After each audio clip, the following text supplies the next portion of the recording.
Children's Church. I'm so glad to have you here with me. And today we're talking about God can use anyone who's listening. So the fun part about researching to do today's lesson is that our main story protagonists have different names depending on which translation of the Bible you read. So I'm going to be using the names Joash, Jehoshaphat, and Athaliah.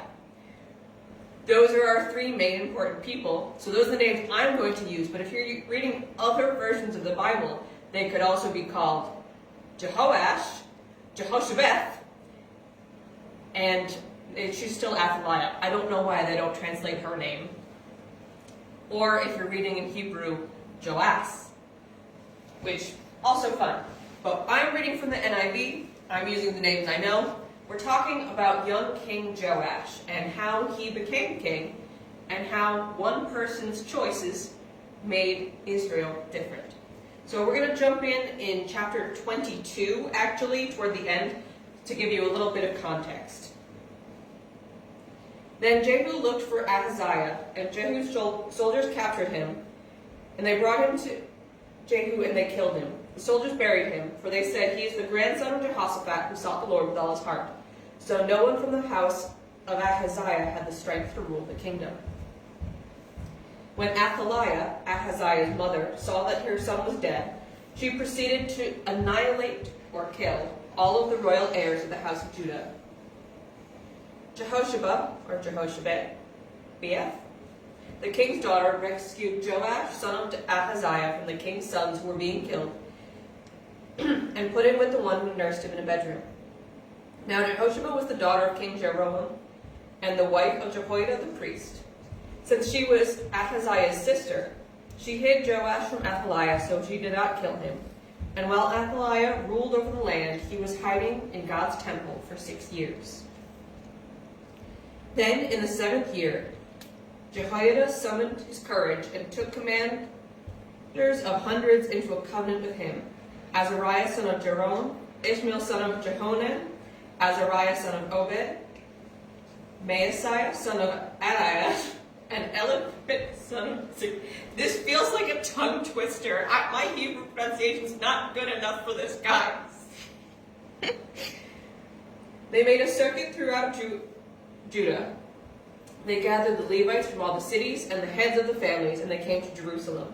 Then the whole assembly made a covenant with the king in God's temple. Jehoiada said to them, "He is the king's son. He must reign just as the Lord promised concerning David's sons.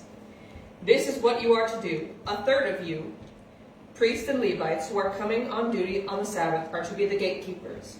A third at the king's palace, and a third at the foundation gate. And all the troops will be in the courtyards of the Lord's temple.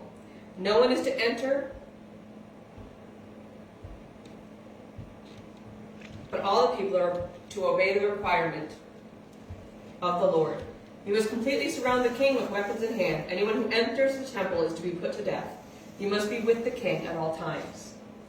So the commanders of hundreds did everything Jehoiada the priest commanded. They each brought their men, those coming on duty on the set. They brought the king's son, put a crown on him, and gave the testimony, and made him king. Jehoiada and his sons anointed him and cried, "Long live the king."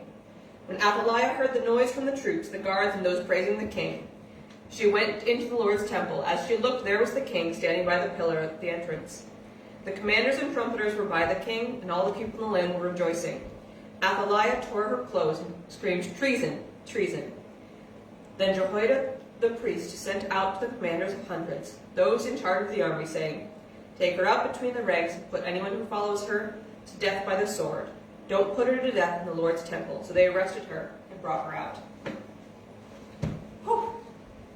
I forgot how hard that passage is to read, so I'm going to sum up the story. I think that'll make a little more sense. So Athaliah was the mother of King Ahaziah. He was the current king of Judah. He was not a good king. He was not a good man. He was killed by the righteous King Jehu. When she found out her son was dead, the normal thing to do is grieve and cry, not murder all of your grandsons. But that's what Athaliah did. She killed all of her grandsons so that she could rule alone. but not all of her grandsons. Because Jehosheba, sister to King Ahaziah, so this is the baby's aunt, stole him and his nursemaid and hid them away, and smuggled them out of the queen's palace and into God's temple. And there she hid the baby king for 6 years. Now, those in Ahaziah's line were not good kings. After Jehoshaphat, it was a string of bad kings until you get to Joash. And here's what made Joash different. He wasn't raised in the palace. He was raised in the house of God.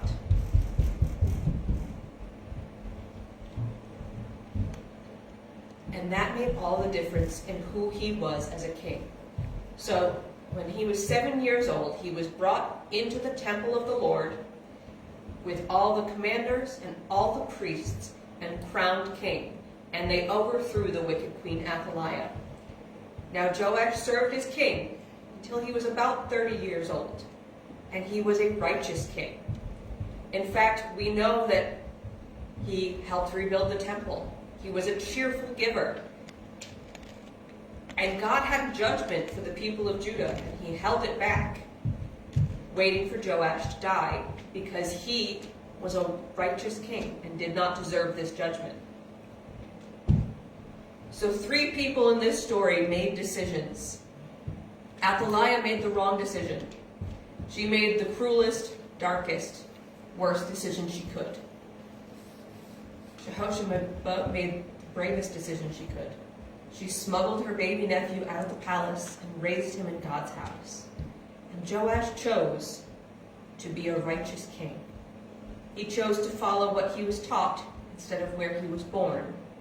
And he led his people well, even though he was crowned at just 7 years old. That's why today's lesson is called God Can Use Anyone Who's Listening. He used Jehosheba to save Joash from Athaliah, and he used Joash to bring back his people to him and his temple to be rebuilt. That's what I want you guys to remember for this week. I will see you back next week. Have a wonderful day.